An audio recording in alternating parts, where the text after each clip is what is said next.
Now, you heard at the top of this program, Canada's parliamentary watchdog, Kevin Page, says he's being blocked in his efforts to shed light on how $5.2 billion in budget cuts will affect public services and programs. He's asked over 84 agencies to give him information, and he's barely got compliance from 18. He needs these details, he says, from federal departments in order to really oversee where the budget cuts will come and who will be affected by them. He says these details are being refused. So today he released a legal opinion that concludes the government is breaking the law by withholding information. So is the Parliamentary Budget Officer correct in his claim that the government is being too secretive and violating the Act with its budget plans? Or is he overstepping his mandate by using legal maneuvers to force information from the government?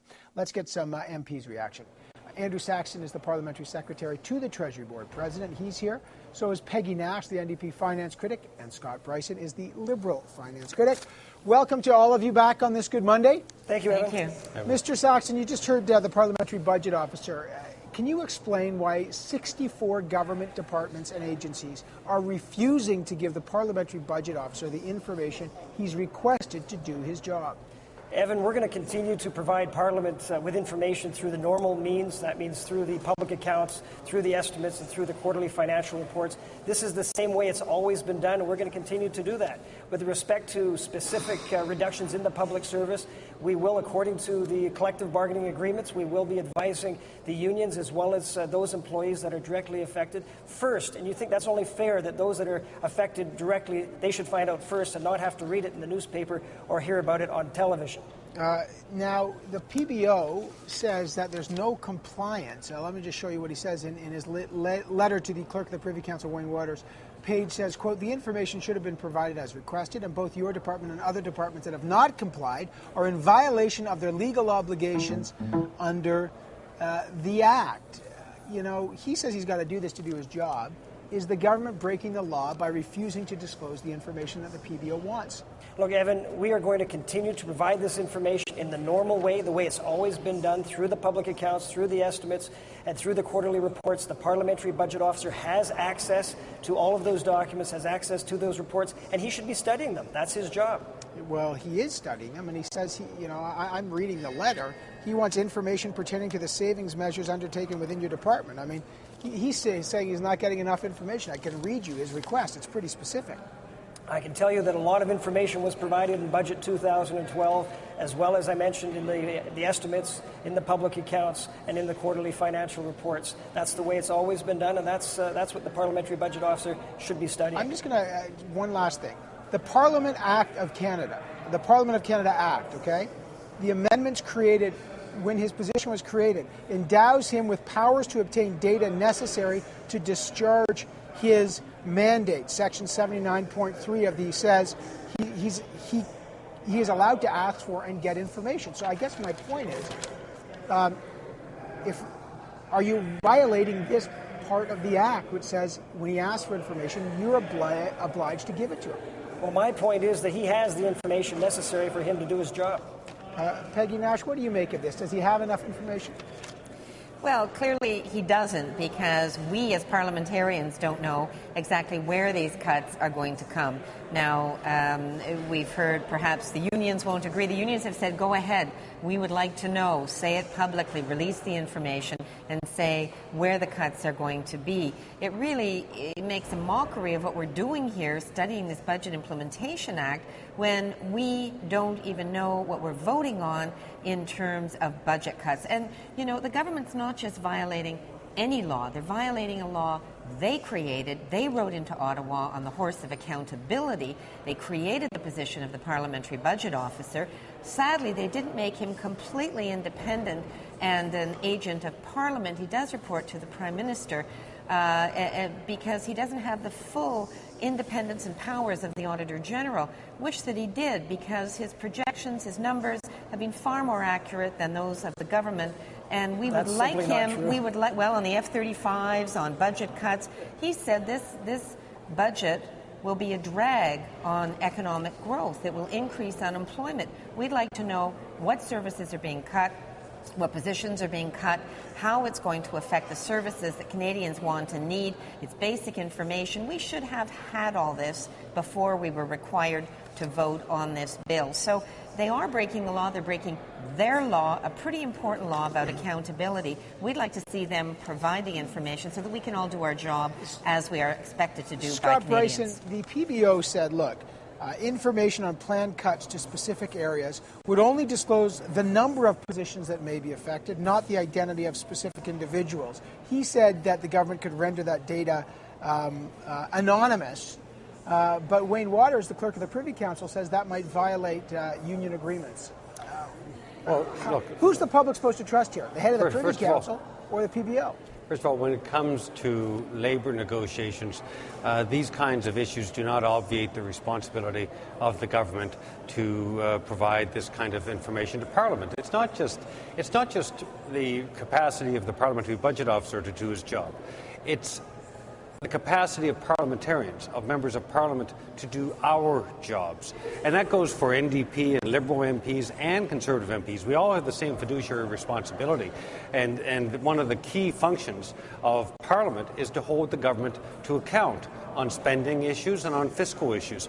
And clearly, what Mr. Page has done, he's reached the end of his rope and he's frustrated, and now he's actually prepared to get a legal opinion on this, and it's very clear that the government is in violation of Section 79.3. But beyond that, this is not something new in terms of the Harper government. If you go back to last spring, it was the first government in the history of the British Commonwealth to be found in contempt of Parliament for not providing members of Parliament with the cost of the F-35s and with the prison bills. This is an important issue because they're showing disrespect to Parliament and MPs and the citizens who chose this Parliament, but they're also showing disrespect for taxpayers who pay the bills up here and who deserve to know. And one thing, Andrew has said that this is the way it's always been done. I got to tell you that back in 2004 to 2006, I was a member of the Paul Martin's cabinet. At the time, we were doing expenditure review. There was an expenditure review committee. The details of our reductions were posted on a website. They were. It was on the Department of Finance website. It was totally open and transparent. And so the reality is, there is a precedent for this, and there is a way to do it that engages the public and gives both the public service, taxpayers, and also citizens the information they need. Let me just, Mr. Andrews, I kind of just ask you this. I want to get a very specific read on this. The Parliament Act of Canada that created the Parliamentary Budget Officer, I'm just going to read it to you, and you tell me if you think this is compliant. It says the Parliamentary Budget Officer is entitled by request to the deputy head of any department to free and timely access to any financial or economic data in the possession of the government that are required for the performance of his or her mandate. I mean, it's pretty clear. When you've got only 18 of 82 or 84 departments complying, doesn't that look like you're violating the very act that this government used to create this position? Evan, we've provided significant information through the normal process. As I mentioned earlier, it's available to all parliamentarians. It's available to the Parliamentary Budget Officer. He has lots of information in which to do his job. But that wasn't my question. My question was the position of the government that we have provided the information necessary. It was our government that brought in the Federal Accountability Act, the most sweeping anti-corruption legislation in Canadian history. We created this position. We made the Lobbying Act a tougher lobbying act. We're the ones that brought this in. We've opened up 100 new different departments to access to information. Over 40,000 access to information requests last year alone. That was a record. And the vast majority of those were responded to. I'm not taking you to task on any of that. I'm just trying to get clarity here. And you're saying that you provided access to information, but to be blunt, it's not the government's job to determine what's adequate information. According to the Act, it's the Parliamentary Budget Officer's job to do that. And he's saying he's not getting the information here. So I guess my point is the Act says he's supposed to get timely information, not the amount of information the government deems he should get, but what he asks for. So what happens if this thing goes to court? Well, Evan, we're under an obligation through collective bargaining agreements to make sure that unions and employees that are affected by reductions in the public service are advised of that first. It makes only sense that they would be advised of that first, since they're the ones that are being affected by it. And we wish the NDP and their big union bosses would respect public servants as well and not increase their dues by 42%, which is what they're planning to do now. All right, I got about a minute to respond to that. Peggy Nash and I have no idea what you're talking about or what relevancy it has to any of this. But I will say that we have heard from the public sector unions saying they would be fine with the release of this information. Listen, the Conservatives used to believe in accountability. I'm sure many of their supporters and the people that put them in office still believe in accountability. And they've got to be scratching their head today and saying, what happened? Why, how did the government change, or how did Ottawa perhaps change the Conservatives? Because that's what's happened. They used to believe in accountability. Clearly they don't now. They don't want to provide the Parliamentary Budget Officer with the information about Canadians' tax dollars that he needs to do his job and for parliamentarians to do their job. All right, Scott Bryson, in fairness, I do have about 15 seconds here, but I mean, where does this go from here? If the PBO does go to court, we may not find out till the fall. Will the opposition take any steps here?